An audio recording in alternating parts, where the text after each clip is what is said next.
देवी माँ और असुरों का अहंकार। बहुत समय पहले की बात है। ब्रह्मांड में चारों तरफ शांति और साधुवाद था। देवता, मनुष्य और प्रकृति सब एक दूसरे के साथ मिलकर रहते थे। लेकिन इस शांति को भंग करने के लिए दो शक्तिशाली असुर पैदा हुए, शुंभ और निशुंभ। ये दोनों असुर बहुत ही अहंकारी और क्रूर थे। उन्होंने अपनी तपस्या से ब्रह्मा जी को प्रसन्न किया और उनसे वरदान मांगा कि उन्हें कोई पुरुष, कोई देवता या कोई भी शस्त्र न मार सके। ब्रह्मा जी ने उन्हें यह वरदान दे दिया। वरदान मिलते ही उनका अहंकार और बढ़ गया। उन्होंने स्वर्ग पर आक्रमण कर दिया और इंद्रदेव को हराकर स्वर्ग से निकाल दिया। शुंभ और निशुंभ ने देवताओं से उनके सभी अधिकार छीन लिए। वे देवताओं की पूजा बंद करवा कर अपनी पूजा करवाने लगे। स्वर्गलोक में हाहाकार मच गया। सभी देवता बहुत दुखी थे और उन्हें समझ नहीं आ रहा था कि क्या करें। तब सभी देवता भगवान विष्णु के पास गए और उनसे मदद मांगी। कि भगवान विष्णु ने कहा, ब्रह्मा जी के वरदान के अनुसार उन्हें कोई पुरुष नहीं मार सकता। अब इस समस्या का समाधान सिर्फ एक स्त्री शक्ति ही कर सकती है।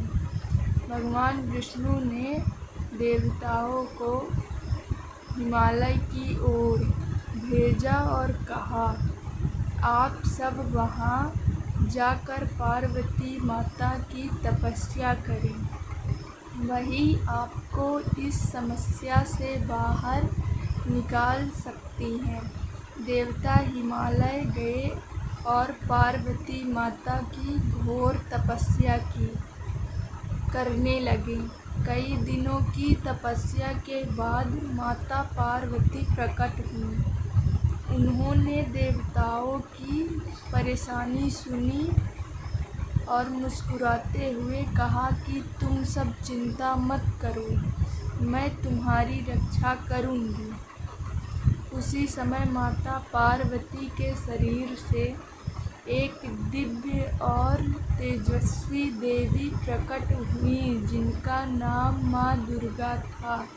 माँ दुर्गा का रूप बहुत ही अद्भुत था। उनके 10 हाथ थे, जिनमें अलग अलग अस्त्र शस्त्र थे।